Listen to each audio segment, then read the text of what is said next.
Hello everyone, welcome to our sports news channel. I ask you to please subscribe to the channel. Leave your like. Thank you very much for watching the video. NFL Free Agency Grades 2023, Signings, Trades, Draft Insights. Vikings agree to sign CB Byron Murphy Jr. The deal, 2 years, $22 million, $12.6 million guaranteed. Grade, B. The Vikings needed to add corner help. In Murphy, they get a relatively young, 25, but experienced corner who has spent time both outside and covering the slot. Murphy's numbers are just okay, though.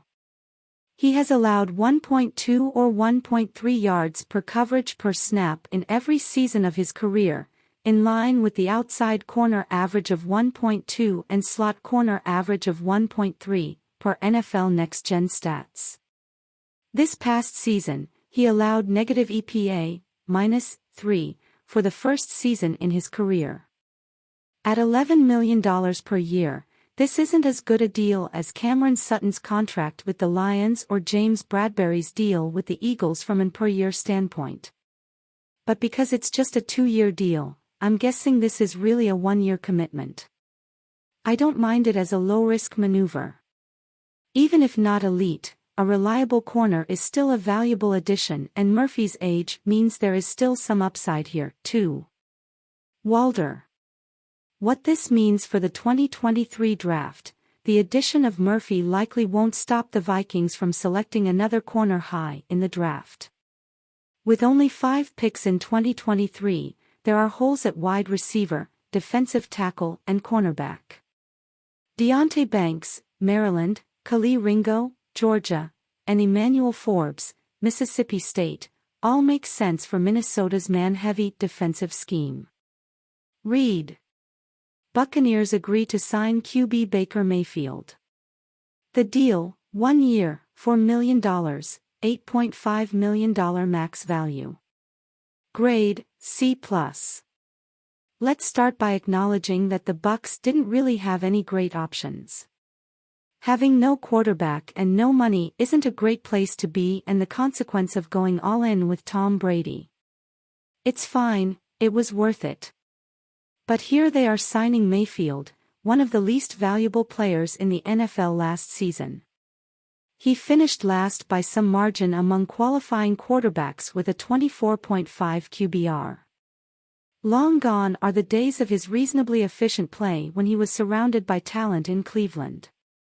I would have rather taken a shot on Gardner Minshew or Jacoby Brissett, who I think have at least some upside. The more interesting question is what the Buccaneers do next. They're stuck in no man's land with a roster that has some good players but is far from perfect. No quarterback, no money to improve, and a first-round pick too late to grab a QB. To me, the best way for the Bucs to become a contender again is to tear it down and rebuild, saving as much money as possible and grabbing all the draft capital they can. That means trading players like Mike Evans, Shaquille Barrett, Devin White, and maybe even Vita Vea. If Tampa Bay plays out 2023 with Mayfield at QB, it is just burning money it could use in the future and putting another year on all those players. That in turn reduces their future trade values. And all for a couple of extra inconsequential wins in a non-contending season. Walder. What this means for the 2023 draft, it was unlikely that Tampa Bay would have drafted a quarterback early, given the team's pick at number 19 overall and the expectation that 4 quarterbacks will be drafted in the top 10 picks. It shouldn't be out of the question for the Bucs to draft a developmental quarterback late.